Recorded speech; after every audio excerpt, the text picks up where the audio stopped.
so mobility for overhead and a squat position. So we're going to take our hands up nice and tall, reaching up, taking a deep breath in, and then breathing out as you lengthen through each side of the body, reaching up as far as you can, opening out through each side and each rib cage. Really try and drive down into the floor and then reach the fingertips up towards the sky.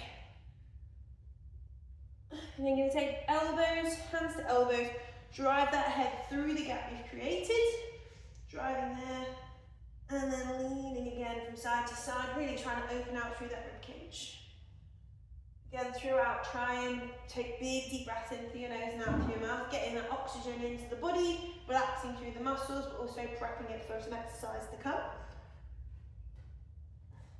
Big deep breath in, and then as you breathe out, taking the hands out to the side, hinging round through that body, and dangling through that upper body. And then in this position, just have a little wiggle, so just swiveling from side to side, letting that body do what feels good.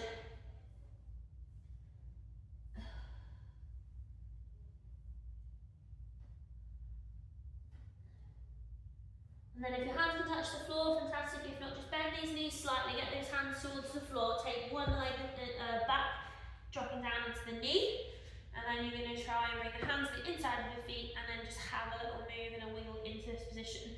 Key point is you're going to try and keep your foot on the floor, so big toe stays on the floor. Don't let it kind of flare off to the side, just to try and open up through those hips a little bit more. You can use the elbow to press out a little bit more, keep that toe on the ground. Just have a little wiggle from side to side.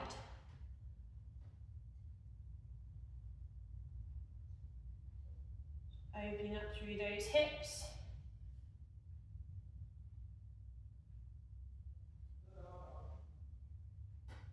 Okay, bring the hand back to the floor. You're going to tuck that back toe under.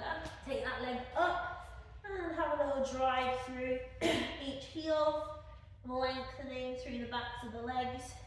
Having a little bag, pressing that chest back through, towards the toes, back through the arms. Good, and then bring the other knee to the floor, take the other foot up towards the outside of the hands. So in this position now, I'm going to do exactly the same but on the opposite side. Again, you can use your elbow to press the knee out towards the side, but keep that toe on the floor. And just really emphasise opening up through those hips in preparation for some decent squat depth.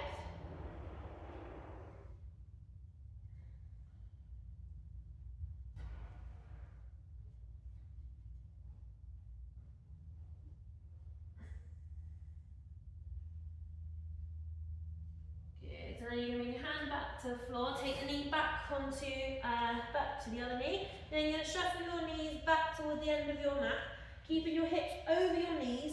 You're then going to slide those hands forward, taking your chin and chest down towards the floor. In this position, it's really important for you to just relax into it. I know it's a hard thing to do when it's such an awkward position, but really try and encourage your heart to melt down towards the floor. Big deep breath, allowing that movement to increase as you breathe and relax into it.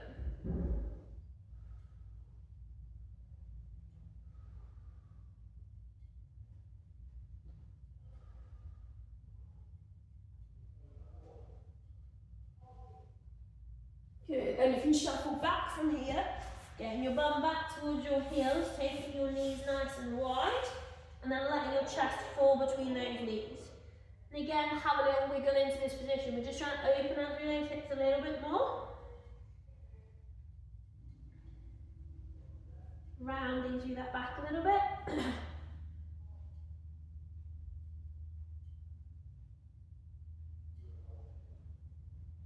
Good, and bringing those hands back in. You're going to tuck the toes under at the back and just bounce into this position slightly. You should feel a bit of a stretch through the backs and the undersides of the feet. You should feel a little bit of movement through those big toes. We're just trying to encourage that little bit of mobility here through the feet, giving the feet a bit of love. Good.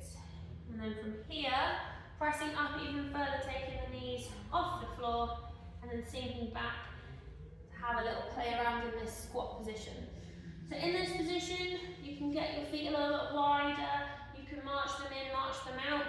just having a little play. Your heels don't need to touch the floor. We're just trying to get that mobility through your ankles and opening out through the hips. If this is uncomfortable for you, lean a little bit further forward just to offset through the ankles and through the feet, just to give you some support. You don't have to go hands off the floor. If you feel like you need to, you can do, or you can even hold on to the squat rack just to encourage that little bit of support. So holding onto the squat rack would be about here. Good, making sure those feet are nice and wide now. Trying to get those heels down towards the floor. You can encourage the knees to push away slightly.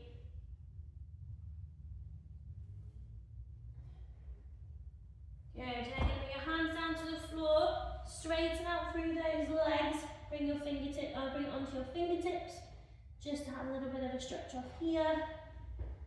Then you're going to march your hands forward a little bit, driving those heels back into the floor again. We've already done this one once.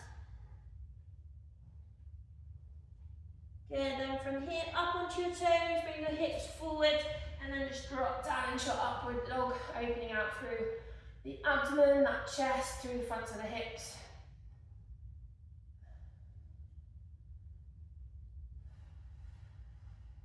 Again, if this is uncomfortable, you can go down onto the elbows if you prefer. It's whatever feels more comfortable for you.